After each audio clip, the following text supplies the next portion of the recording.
A moidike meisa from the Levi Yitzchak Berditchev. There was one Sayyid.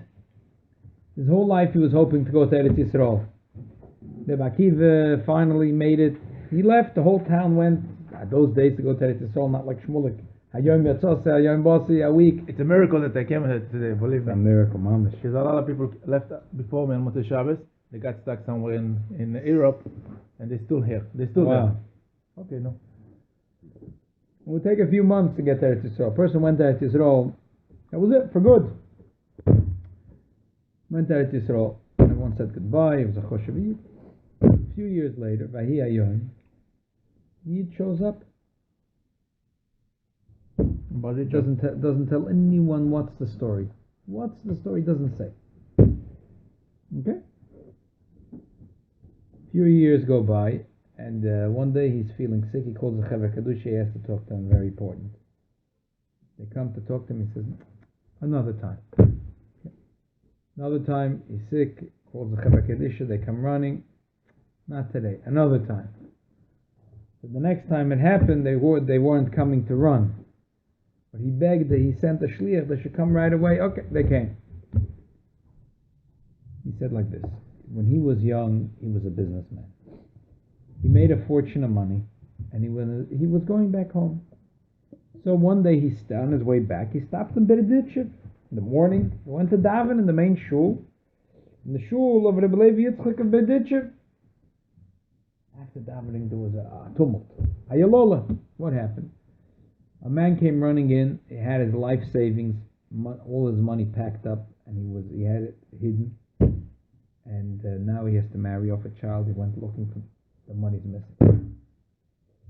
He suspects that there's only one person that knows where he put the money. He had a woman, a Jewish woman, an almana. She is a meshareses in his house. She works in the house, yeah.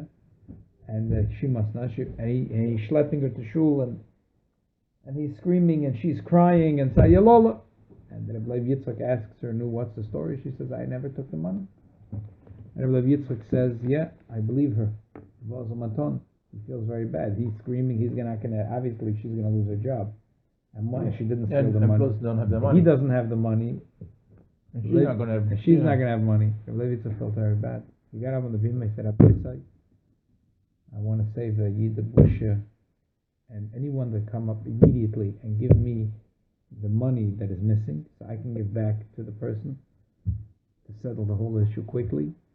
I'm going to give him a ksav, the ksav yodi, to guarantee he's going to be with me in Gan Eden.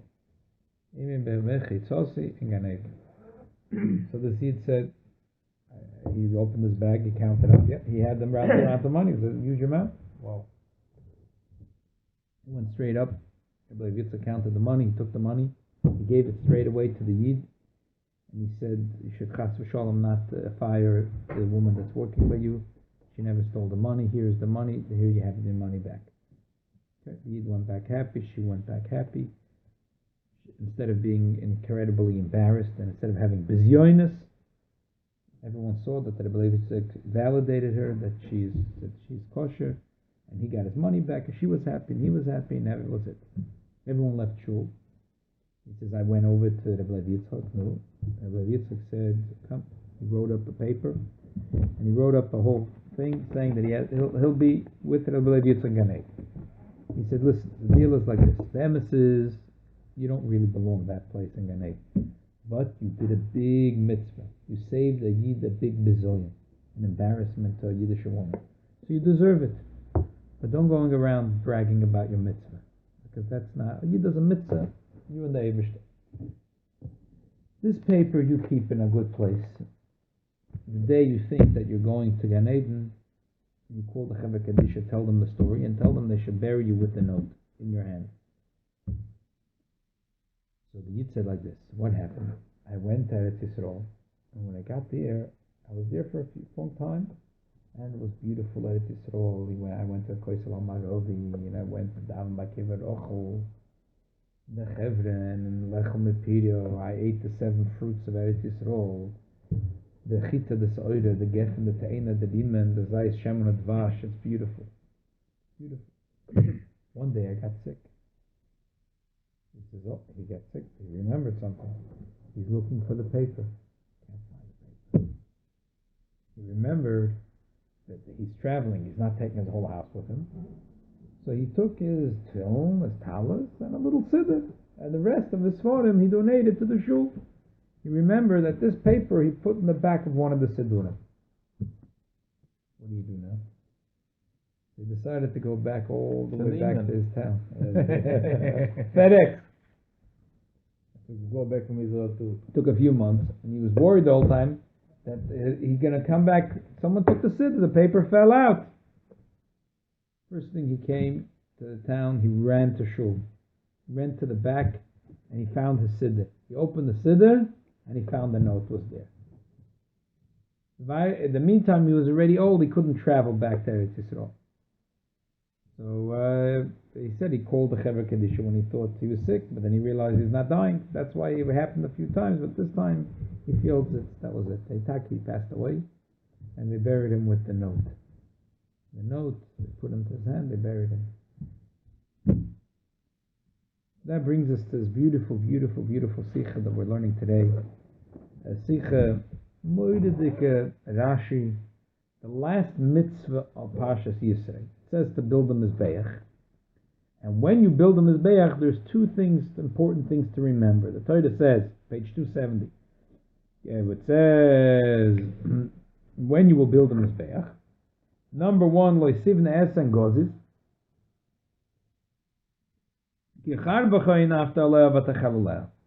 do not build it with cut stones. Cut with a tool, chisel. With a chisel, with anything from metal. Because your sword was lifted and then it became mechulel, profaned. But another thing, you shouldn't walk on steps. The mizbeach, you're not allowed to walk up to get there with steps. They built a ramp.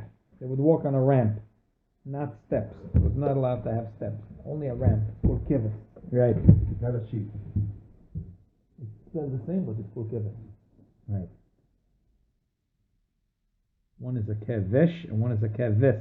With a samach, with a no, with a shin or a sin. Right. Right. But it's spelled the same. It's a kevesh or a keves. And the Torah says, why not? Why not? Right. Because if you walk on steps, so they used to wear robes. Right. So a robe, but steps is going up. Yeah. It goes up, and then the rocks. It's as if the rocks could see what's between their legs. It's not sneers. Okay. That's what the Torah says. Okay. Now let's do Rashi. Rashi says, "Vatachal aleho." Look in page 270 in the last Rashi. Vatachal aleho. It's about 7-8 lines from the bottom. You will, if you use a sword on the mizbeach, you will profane it. Holomadata. You have learned from this. You made it mechulel. You profane it. Why? The mizbeach was created to make a person have a long life, and the sword of the iron to shorten the life.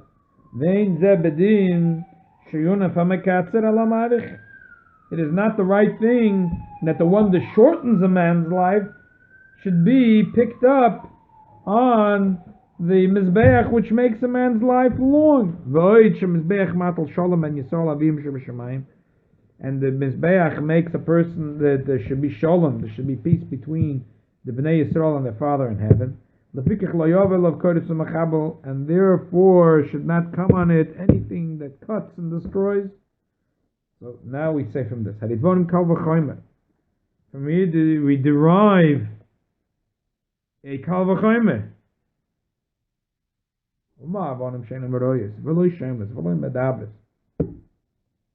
Stones which cannot see, they cannot hear, they cannot speak. Because they perform peace, the Torah says, do not lift iron on them. A person that makes peace between a husband and a wife, between a family and another family, between a man and a fellow man, how much more so does this fellow deserve that that punishment will not come to him. So, what about using an axe to cut wood for the mizbeach? And also, you could kill somebody with it. So, how can you use an axe? And how could you use metal for building the rest of the Beis HaMikdash? Exactly. Okay, good question. That's why the Mefarshim say that's why the Rashi has a question here. That's why Rashi, and the next Rashi is going to be the same thing. And then we'll talk about this in a second. Lo yis'ala b'mailos, do not go up with steps. Shataboyna kevesh lo mizbeach lo yis'aseo mailos. When you build the ramp going up to the mizbeach, don't make it steps, rows of steps. No.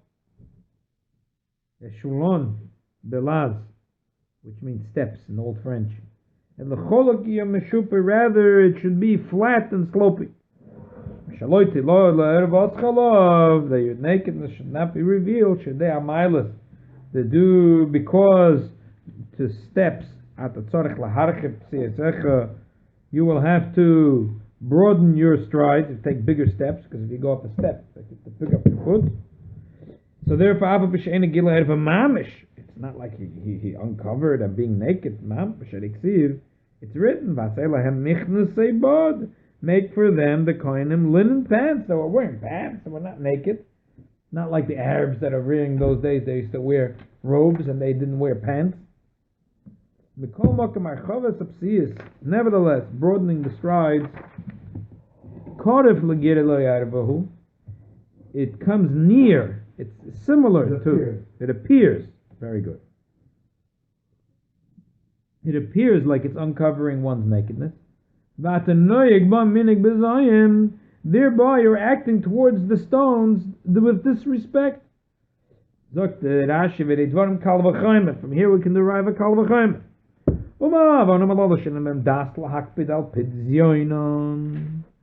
Just as these stones have no sense to take offense of their bizayin, they're not denigrated.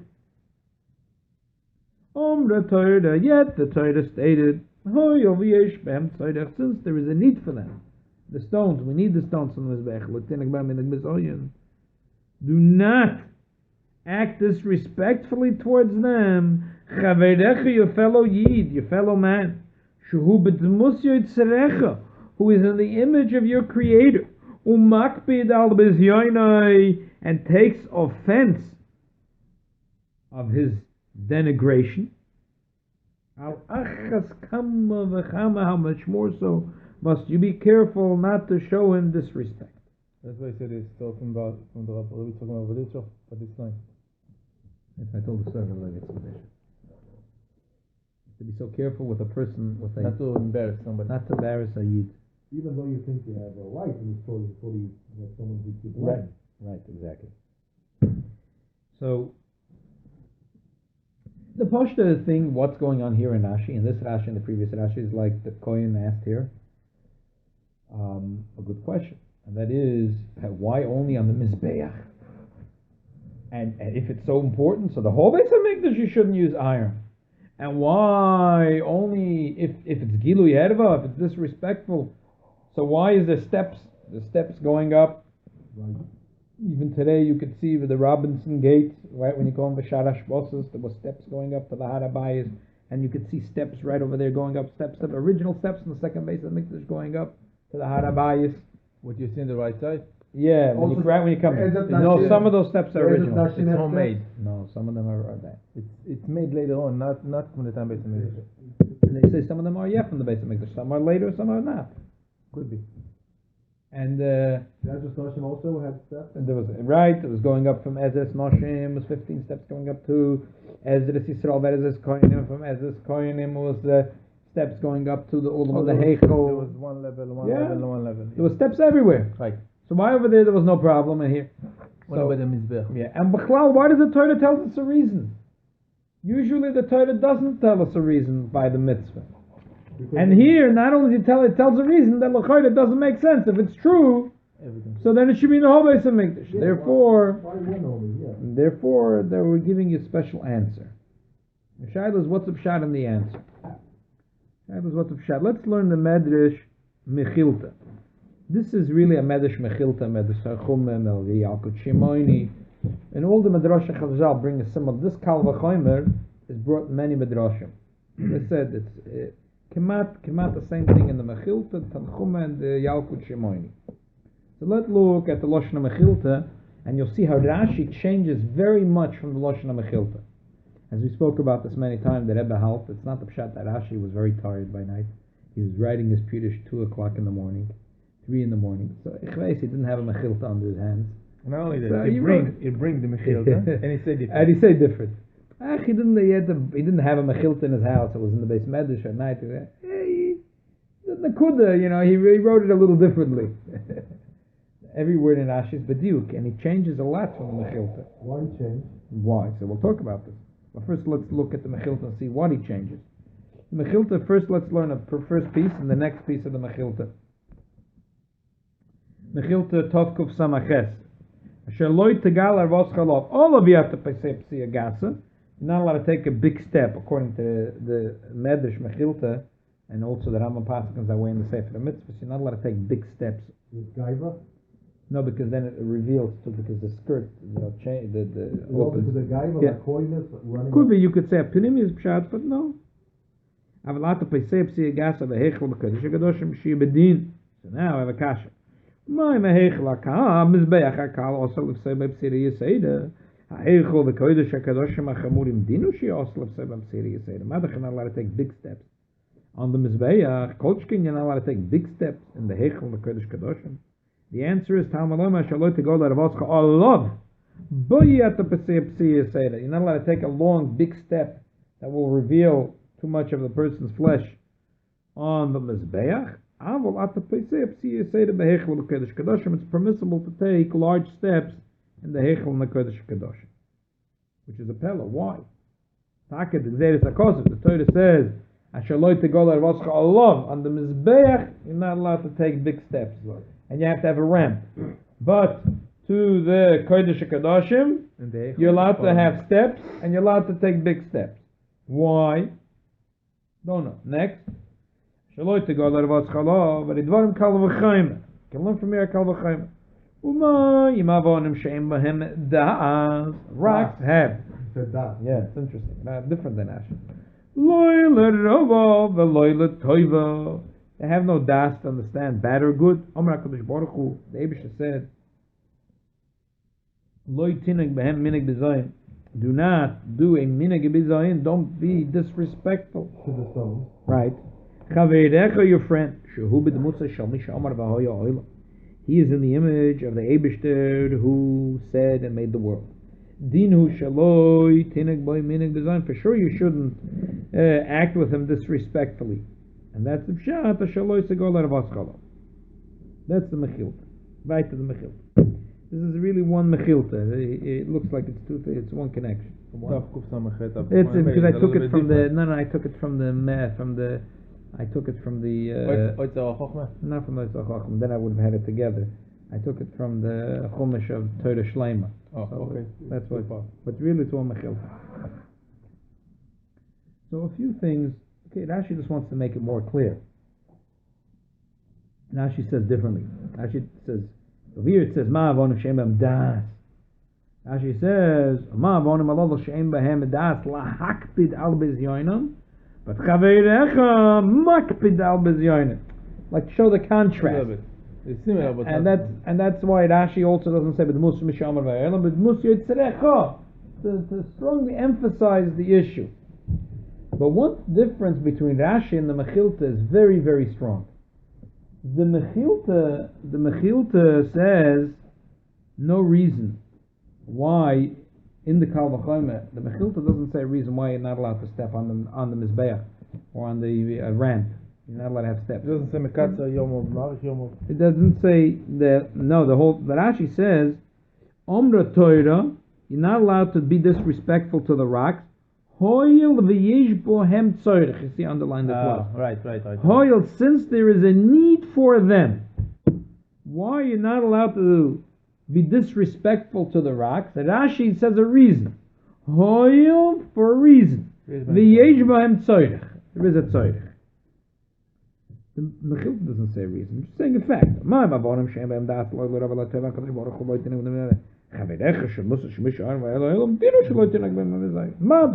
We said it for the avonim. Kol shekin to your friend. The Mechilta doesn't say a reason why you're not allowed to be disrespectful. The Eibusha said. That's it. The Eibusha said you're not allowed to be disrespectful to the rock. That's it. Rashi gives a reason. The Eibusha said don't be disrespectful to the rocks because Yishbam Tzorech, you have a need for them. And now Rashi continues that from there there's a Kal V'chomer, that your friend, he does understand when you're disrespectful. So Madach, you're not allowed to be disrespectful to rocks. Kol shekin to your friend, you have to be respectful to your friend. Okay.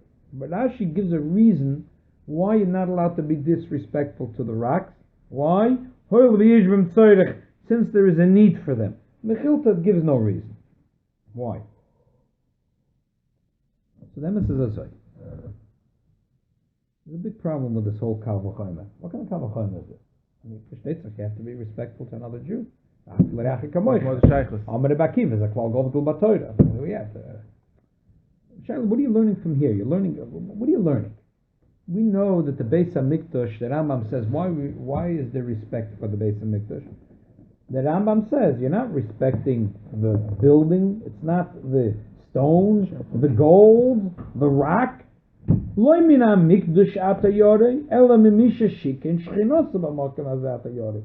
You're not respectful and you're not fearful of the building, it's of the Kedusha that's there.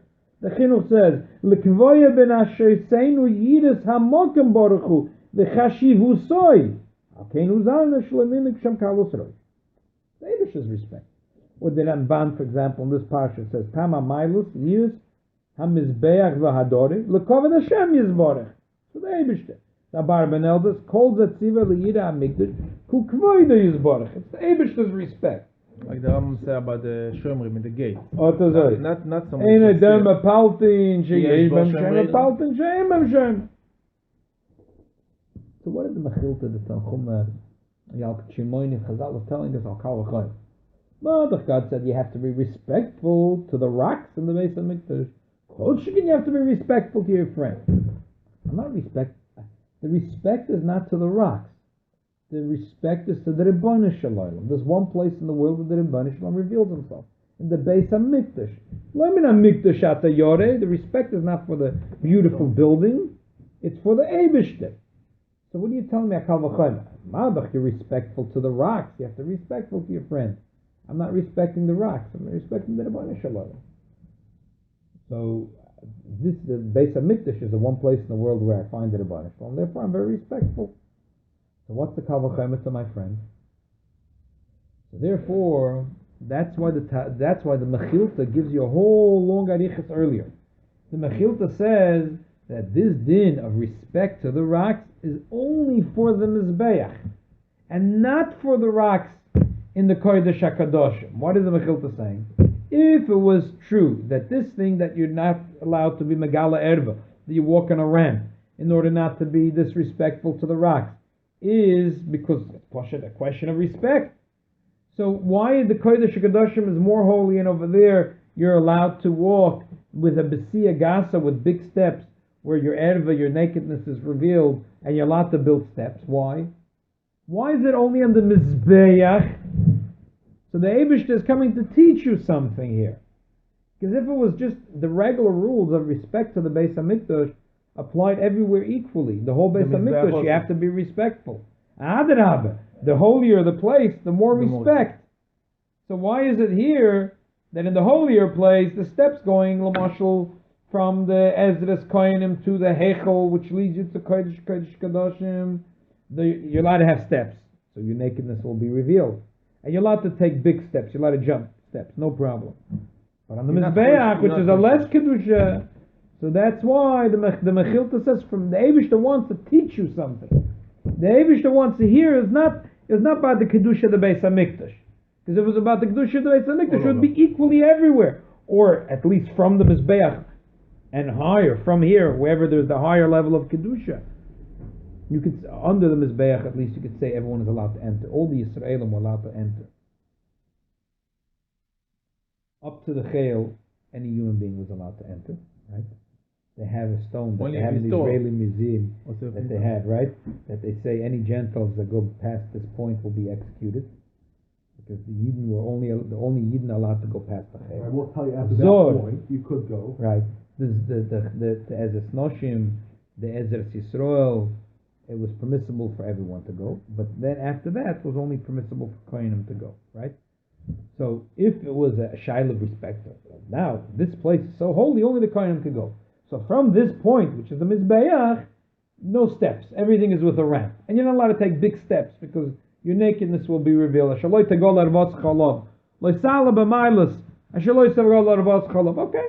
But the Chechilta is saying it's not true. You're allowed to build steps, and they built steps from the stone.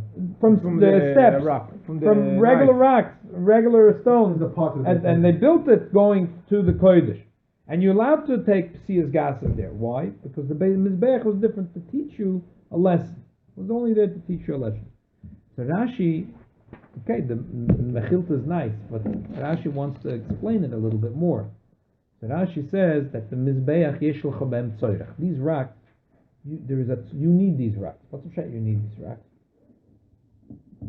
You can understand that on two levels. Number one is that in the Mizbeach there was only one way to get up, either a ramp or steps. There was no elevator. You couldn't go the other way. There was no steps.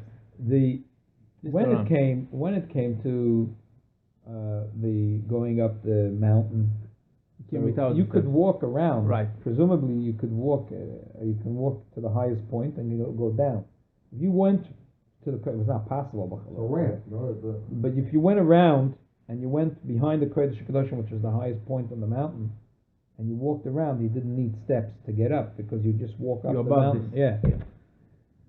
And also, what's more important is that the steps leading to the Kodesh and the Kodesh HaKadoshim, they did not have the kedusha of the Kodesh HaKadoshim. It was not by the steps.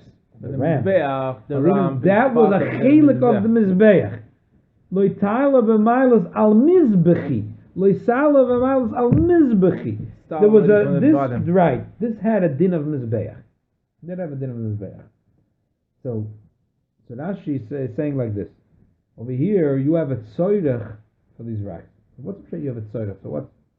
The Rebbe says maybe the pshat is like this. Maybe the pshat is like this. The pshat is that the din is that Rishonim say if you spit on someone's begodim, you potter. In the mikveh. He's toiling the mikveh. You don't like him, you go and spit on his shirt. You potter. But what happens after he goes out of the mikveh? He puts on the shirt or puts on the jacket. Now you spit on the jacket. You're chayiv, because it's as if you spit on the person, right? So same thing here. The kohanim are using, and the all Klal Yisrael are using the mizbeach to make shalom between them and the Eibishter. So it's like a person that's wearing a shirt. He's spitting on the shirt. You're spitting. It's a bizoyan for the person that wears the shirt. Because Klal Yisrael have a tzoyrach in the mizbeach, the kohanim have a tzoyrach in the mizbeach, and the ramp is a din of the mizbeach. Therefore, you have to have respect towards these rocks. That should you have to respect also the Obes. I mean, there's not only here, but here there's a special way because it's part of it. Right. And from this we say a kal v'chomer. Madoch here that these rocks they don't feel any bizoyim. Elamai we say that because you have a tzoyrech in it, so you have to be extra respectful towards these rocks. Kol shekain, because it's not demesis. It's ultimately the mizbeach. The respect is the Eibishter. Right. But Kol shekain your friend, which is bedmus yotzerecha, which is it's the respect to the Eibishter. When you're disrespectful to another Yid, because he's in the dmus of yotzerecha, the dmus of mishamar v'ayloilam. So when you disrespect another Yid, you're really disrespectful to the Eibishter. The emissaries of Pshat is like this. The Torah says V'achtelach Kamoicha. Torah already said that. Over here the Torah is trying to tell us an extra special limud. Because when it comes to the rocks, there's three things. Number one, rocks, they don't have feelings. Number two, if I took big steps on the rocks, I didn't intend to be mavayish. The din is that in general, if I embarrass someone, if I give busha to someone, it's only if I have intention to do busha. It was accidental. if it was was no, premeditated. yeah. So then Thought about it. I'm not chayiv for busha. It's not like hezek. Hezek, it doesn't matter. A person is a muad loylam. He threw an ice ball. He threw a stone. He threw a snowball. I didn't know someone's gonna you other muad loylam. But if you made a joke, you didn't know someone's gonna walk into the room or whatever. You said something funny, and then someone walked in and everyone started laughing. They're not laughing at that. They're laughing. He thinks that you're not chayiv for busha. You didn't. It's not. I had no intention by taking big sticks on the rocks and be mavaz of the rocks. The rocks are not. Don't feel bizoyan, and the ma'isa that I did was not so terrible. It's called legir lo erva. Rashi says it's not mamish ki lo erva. And still, the Eibusha said because you have a tzoyrech in these rocks, therefore you should be respectful to the rocks. And the respect to the rocks is really respect to the Eibishter. Kol shekain another yid, which is the dmus of the Eibishter, and he does feel embarrassment. And even if you didn't have no intention to embarrass him, but he feels the embarrassment. So kol shekain, you have to be particularly very, very careful, not chas v'shalom to be mevayish another yid, because the bizoin of another yid is the bizoin of HaKadosh Baruch Hu. And really, says the Rebbe, this Rashi is really a conclusion of the whole parsha. Because Aseres HaDibros, you have 5 of the Aseres HaDibros are obligations between us and the Eibishter, Ben Adam L'Makam, and the 5 is Ben Adam L'Chaveru, between another human being. Right. So Hevei Amina, that they're 2 separate things. That there is 5 obligations, and then from that stem many more obligations between me and the Eibishter. And there's 5 obligations between me and other human beings. And then there's many other mitzvahs that come out of that. But there's like the Torah, there's a divide. There's the obligations towards the Eibishter and obligations to other human beings. So the Torah tells us at the end that there is a mitzvah to build a mizbeach. And the Eibishter wants in the mizbeach that if you're disrespectful to the rocks, you're disrespectful to me, the Eibishter. And from this I want you to learn the lessons of the Eibishter on the mitzvahs that are between you and your fellow human being. When you're disrespectful to another yid, you're disrespectful to me. So really the last pasuk in the parsha summarizes the connection of the first half of the Aseres HaDibros and the second half of the Aseres HaDibros. Very nice. The story that you saw in the beginning of the shiur, I heard now in the Kfar Chabad, there was a man that had matbeos from second Beis HaMikdash. I don't know how he got it. He came from Russia. So he was keeping it. Now he's going to die. So Ashkenazi told him, give it to me, the matbeos, I'll sell it, and we'll build another cheder in Kfar Chabad. I said, no, b'shom panim v'ofen. A little bit later, again, no. So after a little while, Ashkenazi said to him, why you auction? Why don't you want to give this to the cheder? You're going to die. You don't have father, sister, nobody. No. He said, I'll tell you the truth. Kol yamai, all my life, I was working and make money. I never need to borrow from somebody money. I want to be buried with this matbeh. So if Mashiach will come, I have money right away. You know, the Kinus HaShluchim, there was say that he traveled all the way for the settle to be buried with him. Yeah. The Kinus HaShluchim, there's a shliach in California, the son of Dr. Resnick, the Rebbe, who was the Rebbe and the Rebbetzins doctor. Right. So he told the following story. He says, Simchas Torah, his father stood there close to the Rebbe, and there was Ikne Chassidim there. And one of the Chassidim felt very close to the Rebbe, Rabbi Duchman, Rabbi Zalman Duchman. So he took plenty l'chaims, and he said to the Rebbe, Dr. Resnick is there, in earshot. He said, he's a Meshugana. Like, what would the Rebbe say? So the Rebbe smiled. He said, he called over Zalman Duchman. He said, as a Meshugana? He said, yeah, he's a Meshugana. So the Rebbe said, how do you know? You were ever there? He said, yeah, I was there at his office. And you paid him?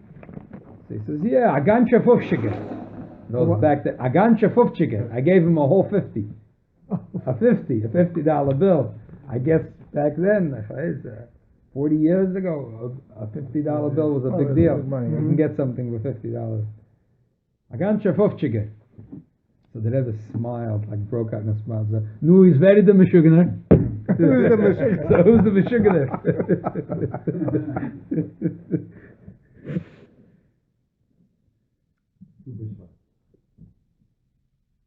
Sam Sofer, 2 or 3 weeks ago, or was more, there was a gentleman that was sitting right here by our shir Sunday night, and a very fine fellow. You sent him here. He is a shliach in Pressburg. Today the city of Pressburg is called Bratislava, and it's the capital of Slovakia. The Sam Sofer was the Rav of Bratislava. Today they built a highway on top, and there's a train station, but they spent an incredible amount of money to build the highway on top of his tzion. There's an elevator you go underneath, and the tzion is. A few years ago, they minted a coin with the picture of the Chassam Sofer on it. Till today, the Goyim of Slovakia, they live with the heritage of the Chassam Sofer. Him and his son, his grandson, were Rabbanim. They were Rabbanim in the city for 103 years. The Rebbe Rashab used to go to Pressburg. He went to Pressburg a few times. He said he wanted Tom Kapim to look like the Chassam Sofer's yeshiva. Chassam Sofer was a Talmud of Nosson Adler, was a Talmud of Baal Shem Tov, Talmud of Pinchas Horowitz, the Baba Flo, a friend of the Alter Rebbe, Talmud of Magid. And what is it to say? And the Hungarian Jews, Memoshe Vad Moshe Lekam Kamoshe, is the Chassam Sofer. Shkocha brought this a few weeks ago. The Shliach of Slovakia was here. His wife has mishpocha here, so he was here. The Chassam Sofer.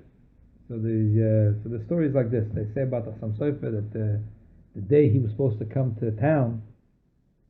So that day the Shamash got up in the shul and he gave a clap and said, "Aboisai, I have a lot of work to do, and I have no time. I want everyone to daven quick and get out." Big shul of Pressburg. He's going to put up. He has to clean all the candelabras, and he has to put in nice candles, and he's putting up a bouquet of flowers. No, people finish davening. The Shamash should get hastened. Then the daven, one Yid is standing in the back. So the Shamash goes over to Yid. You didn't hear the announcement? He says, "No, sorry. What's the announcement?" He says, "I have a job to do. I want you to get out of here. There's a new Rav coming, and I have to fix up the Beis Medrash." So the Yid says, "What is that? The new Rav is coming, so the Yidden shouldn't daven?" He said, "Listen, sir, don't tell me what to do. This is one of the biggest Geonim and Tzaddikim in the world, and we have the sichos. Maybe I don't know where you come from if they have covet for Talmidei Chachamim, but here in Pressburg we have covet for Talmidei Chachamim." So the man said, I know this the Moshe Sofer. I think you're overdoing it." The Shamash got so angry he picked up his hand. The Yid chapped his talis of tefillin and ran away. The Yidden, that was the day that Chassam Sofer was supposed to come. The Yidden went out. He's not arriving. They heard he already came the day before, and he's staying in the house of the Dayan. So the whole Kehila went to the house of the Dayan. The Chassam Sofer came out. And they had with a parade. They came to shul, and the Chassam Sofer came up in the bima to give a drosha. The Shamash saw him and he fainted. This was the man. This was the man that he chased out of shul that morning. That's the story that Chassam said. The Rebbe had similar story there. The Rebbe coming from his house in New York as president, go down Brooklyn, making a right to go to Eastern Parkway. And we saw a Yid with faint, pocket to faint. He said, "Where are you going?" "I'm going to the Lubavitcher Rebbe." "Can I help you?" "Who is this Lubavitcher Rebbe?" So he told him, "Big tzaddik," and this. The Rebbe said, "You sure about it?" So he told him, "Soon I'm going to give you a fast. You know who is the Lubavitcher Rebbe? You never hear about them?" Then he came to the left the house. He went to his room. He came to Yechidus. He saw the Rebbe there. He almost fainted. Or he did faint. And Mela, this the Pshat and Rashi, like Rashi, that the Eibishter wants this mitzvah in the last pasuk in Parshas Yisro to underscore the importance of the connection of the two parts of the luchas. That we should know that it's not stam that the Eibishter told us to respect another Yid. Number one, to understand the extent of how strong there has to be the covet towards another Yid, and number two, to understand that this is compared to the covet of the Eibishter. But that's why the Eibishter made the special mitzvah that shelo this loy talam b'malos al mizbach shelo segol eravos chalav. The Eibishter tells us the reason that from this we should learn a kal v'chomer madach these rocks that they have no bizoyin, they have no feelings, and kol sheken the Eibishter said to have such respect towards them. A kol sheken v'kal v'chomer to another yid, the dmutz of the Eibishter. So the respect to another yid is really respect to the Eibishter. We have minions? Yeah, we have them, you know. Very good.